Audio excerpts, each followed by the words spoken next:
So a year or so ago, my friend recommended me this book called Red Rising by Pierce Brown. It's a sci-fi fantasy series that has 6 books, and I enjoyed it. It didn't blow me away or anything. There were certain aspects of it I enjoyed a lot. I liked the world building, but it felt too reminiscent of the Hunger Games and similar young adult dystopian novels. But my friend was like, you gotta read the next book. Pierce Brown wrote that as a Hunger Games ripoff so that he could get it published. And then he got to do whatever he wanted with the next books. And that's when it's peak. And I kind of blew it off, but I recently read Golden Sun and I wasn't that blown away either. And here's the thing, if you like this book, that's great. I think there's a lot of cool stuff in this book. I think that the world building is really cool. I think that the razors are really cool. I just wasn't that impressed by the plot or the characters. So if you really like the first Red Rising, you would probably like this book even more because it takes Red Rising and it expands it. But I did enjoy this book. And now we're going into more of the spoiler rant territory. Now, first things first, I kind of like the idea of this book. We get to see a lot more of the world in this book. We get to see more of the kind of different colors and what they're up to.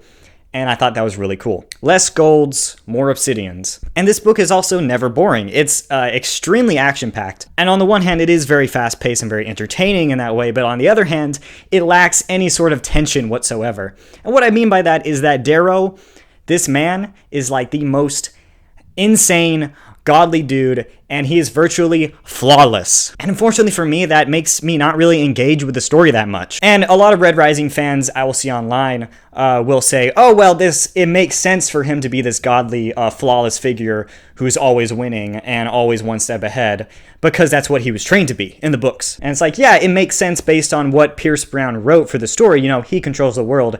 He can decide what makes sense, but just because it makes sense doesn't mean it's good writing. Unfortunately, Darrow being this virtually flawless guy that wins at pretty much every turn makes a lot of the tension dissipate. Darrow, in front of the houses, is going to duel Cassius from House Bologna.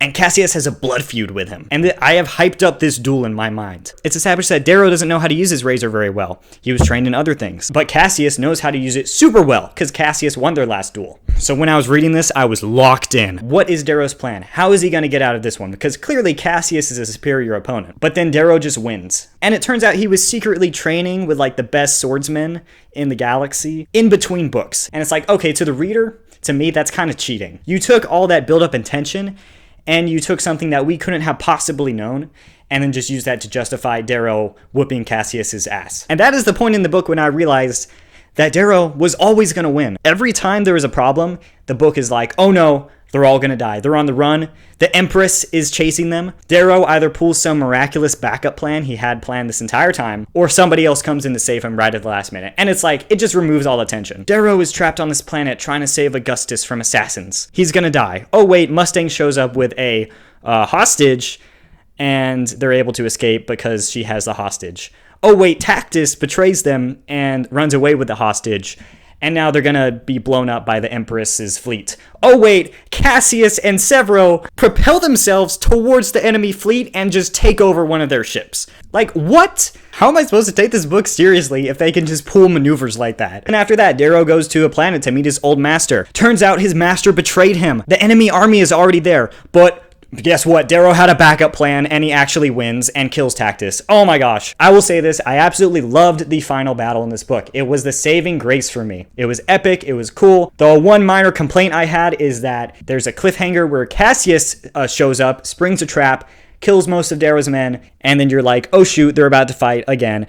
And then turns out Cassius didn't know it was Darrow, so he just leaves. And it's like, what was the point of Cassius being there if they weren't going to fight? That is a cliffhanger chapter-ending technique to make you keep reading. That is reminiscent of Warrior Cats over here. You heard me, Red Rising fans. I just compared your precious book to Warrior Cats. I really like the arc that Tactus had, where he betrays Darrow, and then he shows back up, and Darrow defeats him, and then he's killed by Darrow's old master while asking Darrow for forgiveness. I thought that was a really powerful scene in the book. I also really enjoy the sequence on that moon with the description of how stormy it was in the castle with all the waves, and his old master has a lot of aura, so it's just very cool. I also really enjoyed the characters of Ragnar and Severo, as I'm sure they're pretty much fan favorites. My favorite sequence in the book has to be when Darrow talks to Ragnar and convinces him that Ragnar is his own person and doesn't have to follow the Obsidian Code. What the Golds have tried to establish is that these lower colors can't think for themselves, and then we can see by this scene that they actually can, and that they're still human, and that Ragnar is his own guy, and he's really cool. I really like him. I also really like Severo. I really like the Howlers. They're really cool. I liked them in the first book. I'm glad they were in this book again. I hope they're in the next book. But on with the complaints. Darrow and Mustang, I don't care about them. Whatever chemistry they had in the first book is gone here. I don't care about their relationship. Mustang is a semi-interesting character to her father. By the way, Mr. Augustus is awesome. I love him, and he is easily the coolest villain. I was so sad when he died. Darrow literally has more chemistry with Victra or like even Severo at this point. So I hope that Mustang dies in the next one, and I hope that either Victra or Severo gets with Darrow instead. Also, the cliffhanger ending. I did like the fact that Darrow finally lost. But to the Jackal, I mean, who could have seen that coming? I mean, it is set up that the Jackal is going to betray him, and then the Jackal betrays him, and it's like, I didn't expect Fitchner, however you say it, to be Ares. I really liked that reveal. I was satisfied with that. It was very cool. I didn't expect him to die, and I thought that was pretty sad. I didn't expect Roke to be the one to betray Darrow, but I thought that was a cool connection with how Darrow puts him to sleep to save him earlier in the novel, and then Roke does it back, but to betray Darrow, which was very sad. But also, I did not care about Roke. I would have been much more affected if it had been Victra or Severo that had betrayed Darrow, because I actually cared about them. But yeah, I enjoyed the final battle a lot more than the rest of the novel, and like I said, I still enjoyed it. I am complaining about a lot of things, but I still read through this novel fairly quickly, so I clearly enjoyed it enough. And also, if you love Red Rising, don't let me ruin it for you, These are just my rants. Don't send the Howlers after me. I'm going to come up with an elaborate backup plan so that there's no way you could ever win. As I must emphasize, I'm really glad that something bad actually happened to Darrow in the ending and that he's hopefully going to struggle in Morningstar. I swear to God, if Morningstar starts and Darrow is fine and actually had a backup plan and he has no consequences and he's actually just good, I am going to lose my mind. But I am planning on finishing this series, so I've seen a lot of people really praise Dark Ages and Lightbringer, and I'm really hoping that those save the series for me, because so far, not super impressed by the first two books. Not that into it. So I give Golden Sun a 6 out of 10. I will be reading Morningstar next, and we'll see how that goes.